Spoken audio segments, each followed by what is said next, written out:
Hello बच्चों, मैं वीरेंद्र देवांगन आपका अपना क्लास केमिस्ट्री क्लास में बहुत बहुत स्वागत करता हूं।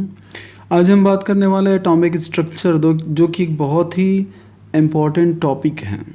एटॉमिक स्ट्रक्चर, क्योंकि एटॉमिक स्ट्रक्चर पे ही कोई भी एटम की स्टेबिलिटी डिपेंड करती है। कोई भी एटम का रिएक्शन किस तरह से करेगा, प्रोडक्ट किस तरह का बनाएगा, ये रिएक्शन किस तरह से होगा, ये सारी बातें एटॉमिक स्ट्रक्चर पर डिपेंड करती हैं। कुल मिला के पूरा जो केमिस्ट्री है वो किसी एटम के एटॉमिक स्ट्रक्चर पे ही डिपेंड करता है। तो इसलिए आज हम इस टॉपिक पे चर्चा करते हैं जिसको हम कहते हैं परमाणु संरचना। यहाँ पे एटॉमिक स्ट्रक्चर के बारे में अगर हमें समझना है तो सबसे पहले इलेक्ट्रॉन, प्रोटॉन एंड न्यूट्रॉन को समझना पड़ेगा। इलेक्ट्रॉन क्या होते हैं? तो इलेक्ट्रॉन -1, इलेक्ट्रॉन 0, मतलब ये इसका क्या है? इलेक्ट्रॉन का सिंबल है, चिन्ह है। अब इस इलेक्ट्रॉन पे चार्जेस कितने होते हैं? तो इस पर हमें पता है कि नेगेटिव चार्ज होता है, ठीक। लेकिन चार्ज का जो वैल्यू है वो कितना होगा? तो 1.60 इंटू 10⁻⁻19 चार्जेस इसमें प्रेजेंस होते हैं। जबकि इसका मास कितना होगा? 0.000548, मतलब इसका जो मास है वो बहुत कम होता है। एटॉमिक पार्टिकल्स में इसका मान काफ़ी कम होता है। यदि हम बात करें प्रोटॉन के बारे में, तो प्रोटॉन का सिंबल क्या होगा? +1H1, ये इसका सिंबल होता है।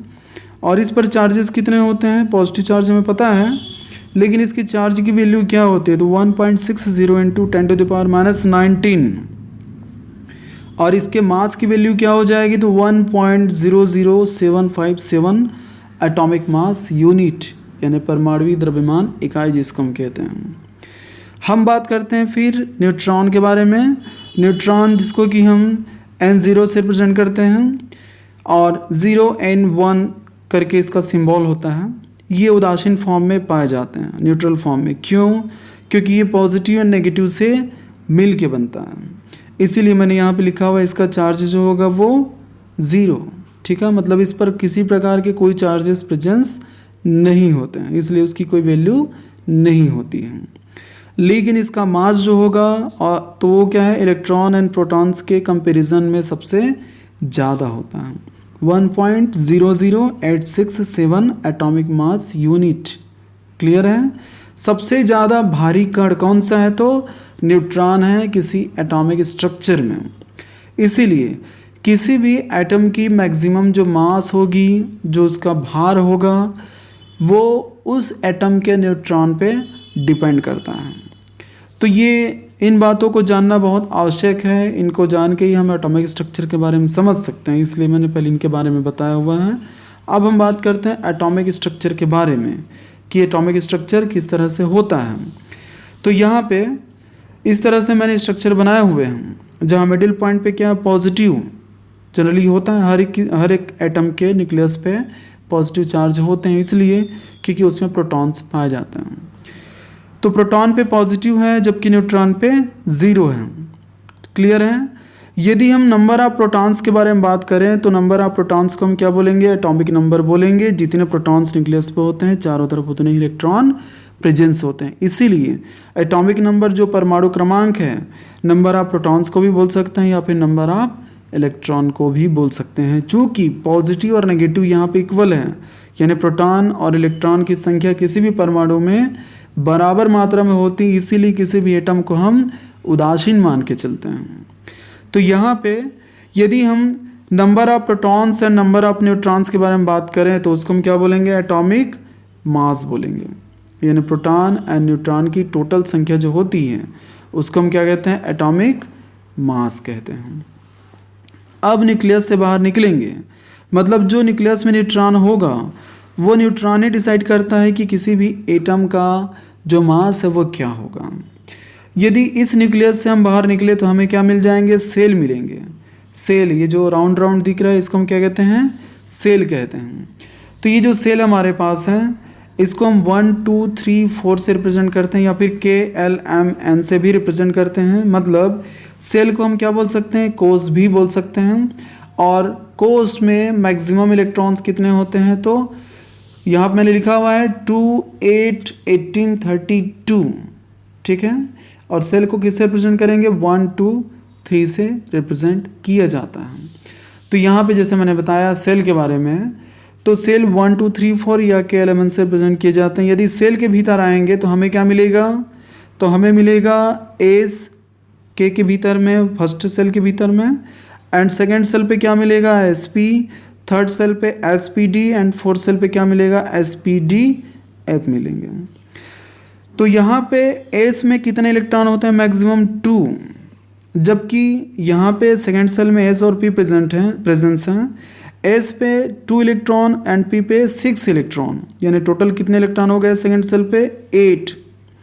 थर्ड सेल पे क्या होगा, एस पी डी मिलेगा, एस पी 2 इलेक्ट्रॉन, पी पे 6, डी पे 10 इलेक्ट्रॉन। टोटल यहाँ पे नंबर ऑफ इलेक्ट्रॉन्स कितने हो गए, 18। यदि फोर्थ सेल के बारे में बात करें तो हमें क्या मिलेगा, S P D F, S में 2 इलेक्ट्रॉन, पी में 6 इलेक्ट्रॉन, डी में 10 इलेक्ट्रॉन, एंड एफ में 14 इलेक्ट्रॉन प्रेजेंस होते हैं। यानी टोटल जो number of electrons fourth shell पे रहेंगे वो कितने रहेंगे, 32। क्लियर है। तो फर्स्ट सेल में एस, सेकेंड सेल में एस पी, थर्ड सेल में S P D, and fourth shell में S P D F subshell presence होते हैं। यानी फर्स्ट सेल में 2 इलेक्ट्रॉन, सेकेंड में 8, थर्ड में 18 और फोर्थ में 32 इलेक्ट्रॉन प्रेजेंस होते हैं। यहाँ पे फर्स्ट सेल की एनर्जी सबसे कम होती है। मैंने पहले वीडियोस में बताया हुआ है अपने कि क्यों कम होती है। फर्स्ट सेल में एनर्जी जो होगी वो सबसे लो इसलिए होती है क्योंकि यहाँ पे फर्स्ट सेल न्यूक्लियस के बहुत करीब होता है। मतलब कोई भी इलेक्ट्रॉन यदि फर्स्ट सेल पे आएगा तो हमें पता है इलेक्ट्रॉन पे चार्जेस कौन से हैं, नेगेटिव, जबकि न्यूक्लियस पे चार्जेस कौन से हैं, पॉजिटिव। पॉजिटिव एंड नेगेटिव के बीच में जब अट्रैक्शन फोर्स काम करेगा तब अट्रैक्शन फोर्स ज़्यादा होने पर एनर्जी इलेक्ट्रॉन की कम हो जाएगी। जब इलेक्ट्रॉन की एनर्जी लो हो जाएगी तो उस कंडीशन पे इलेक्ट्रॉन स्टेबल होगा। इसीलिए इलेक्ट्रॉन आप बाउर रूल के हिसाब से सबसे पहले फर्स्ट सेल पे ही आता है क्योंकि यहाँ पे एनर्जी लो होती है। उसके बाद यदि हम सेकेंड सेल पे आए, थर्ड सेल पे आए, फोर्थ सेल पे आए तो एनर्जी जो होती है कंटिन्यू इंक्रीज होती जाएगी, एनर्जी उसकी बढ़ती जाएगी क्योंकि इलेक्ट्रॉन की न्यूक्लियस से दूरी बढ़ने पर अट्रैक्शन फोर्स कंटिन्यू क्या होते जाएगा, कम होते जाएगा। जब अट्रैक्शन फोर्स कम होगा तो इलेक्ट्रॉन की एनर्जी ऑटोमेटिकली बढ़ जाएगी। क्लियर है। तो यहाँ पे जो मैंने बताया उसको मैंने इस तरह से लिखा हुआ है यहाँ पे। यदि हम बात करें सेल के बारे में तो सेल को हम कोष भी कहते हैं, जिसमें कि इलेक्ट्रॉन जो होते हैं 2, 8, 18, 32 होते हैं। हम सेल को 1 2 3 4 से भी रिप्रेजेंट करते हैं। जबकि सेल के भीतर क्या मिलेगा, सब सेल मिलेगा जिसको कि हम उपकोष कहते हैं। उपकोष को हम एस पी डी एफ से रिप्रेजेंट करते हैं, जहाँ पे एस में 2 इलेक्ट्रॉन, पी में 6 इलेक्ट्रॉन, डी में 10 इलेक्ट्रॉन एंड एफ में 14 इलेक्ट्रॉन प्रेजेंस रहते हैं। सब सेल के भीतर हमें क्या मिलेगा, तो ऑर्बिटल मिलेगा जिसको कि हम कक्षक कहते हैं। इस कक्षक में यानी इस ऑर्बिटल में मैक्सिमम इलेक्ट्रॉन कितने रहते हैं, 2। यानी हर एक ऑर्बिटल में मैक्सिमम इलेक्ट्रॉन कितने रहेंगे, 2। जैसे पी के बारे में मैं लिखूं तो इस तरह से हो जाएगा 1 2 3 ऑर्बिटल पी में प्रेजेंस है। पी एक सब सेल है तो यहाँ पे क्या होगा, एक एक ऑर्बिटल में 2 2 इलेक्ट्रॉन प्रेजेंस होते हैं। हालांकि इस तरह से आप लोग को फिलअप नहीं करना है, फिलअप हमें इस तरह से करना है 1 2 3, उसके बाद क्या होती है उसकी पेयरिंग। तो हर एक ऑर्बिटल में कितने इलेक्ट्रॉन प्रेजेंस होते हैं, 2 2 2 इलेक्ट्रॉन प्रेजेंस होते हैं। तो यहाँ पे एक चीज़ और बता दूँ, जो हम एसपीडीएफ लिखते हैं ये स्पेक्ट्रम पे आधारित है। एस का मतलब क्या होगा, शार्प मतलब तेज। पी का मतलब क्या होता है, प्रिंसिपल मतलब मुख्य। डी का मतलब होता है डिफ्यूज्ड मतलब प्रसार। जबकि एफ का मतलब क्या हो जाएगा, फंडामेंटल यानी कि आधारभूत हो जाएगा। तो ये था एटॉमिक स्ट्रक्चर। उम्मीद करता हूँ बच्चों आप लोग को बहुत अच्छे से समझ में आया होगा। और जब भी वीडियो वॉच करते हैं आप लोग, वीडियो देख करके नोट्स बनाइए, सारे कलेक्शन रखिए। आप लोग के इन फ्यूचर में बहुत ज़्यादा ये काम आएगा और जो बेसिक नॉलेज है आप लोग का स्ट्रॉन्ग होगा। लेकिन वीडियो को जब भी देखते हैं, वीडियो को लाइक और सब्सक्राइब करना है, साथ में शेयर भी करना है, ताकि मेरे सारे वीडियो अपडेट्स आप लोग को मिलते रहें। तो ठीक है बच्चों, इसी के साथ आप सभी को good luck, take care and thank you.